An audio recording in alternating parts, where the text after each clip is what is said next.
Hey y'all, it's the Milkmaid. So I had this encounter and I feel like getting a little savage. So I was in a chat and somebody was basically saying that I was a savage for castrating a piglet. And it kind of took me back, although I have seen this so many times, and yeah, you're going to hear my boars in the background, with people who are so out of touch with reality. Like they're like bad karma if you hurt a sweet little innocent animal. And to me, it's just it's disjointed from reality. And and then sometimes I also see people who are so shocked that you could eat your own animals that you raise. Rabbits, especially, they're so cute. Or, your sweet brown-eyed cow, or those cute piglets that grow up to be my ham and bacon. They don't understand, I don't think, that even in regular farming, not just homesteading, but regular farming, they care about their animals and their animals' well-being. Not all of them, I'm sure, but a lot of them do, because they have to look that animal in the eye when they go to eat it.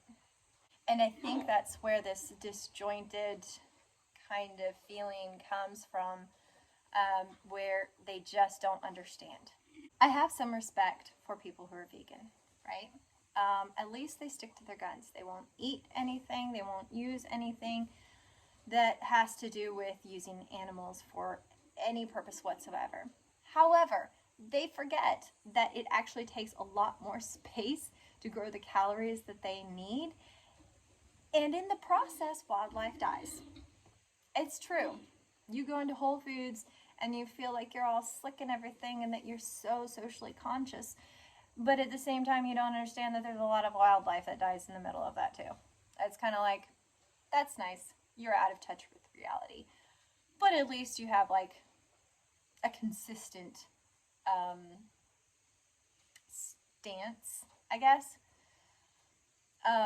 We still eat meat from the grocery store. But if you know how how that stuff is raised and processed, it's generally not a very good way, especially at the end.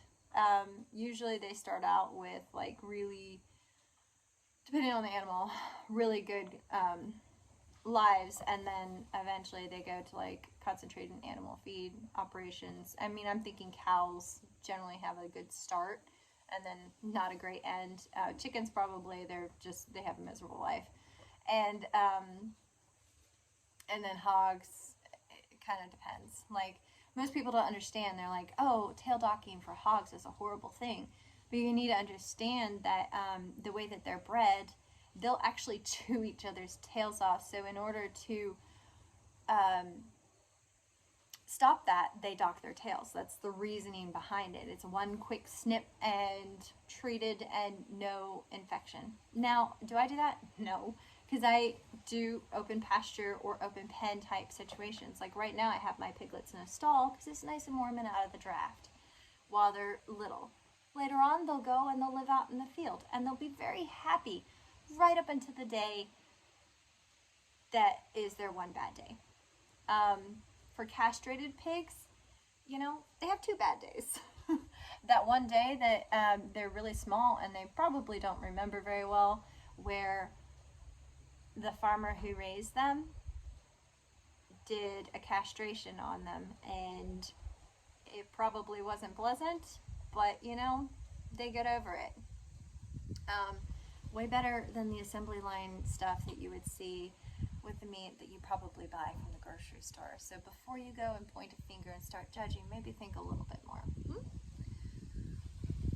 Anyways, I feel like I just had a rant. Like, that really irritates me. And what is more crazy to me is that if you're in a preparedness mindset, you better start dealing with the fact that you might actually have to look your food in the eye before you eat it. Anyhow, that's my little rant. It's kind of stupid and I may not post it, but it just kind of got underneath my skin and it reminded me again of why I probably like my livestock that I'm planning on eating more than most people.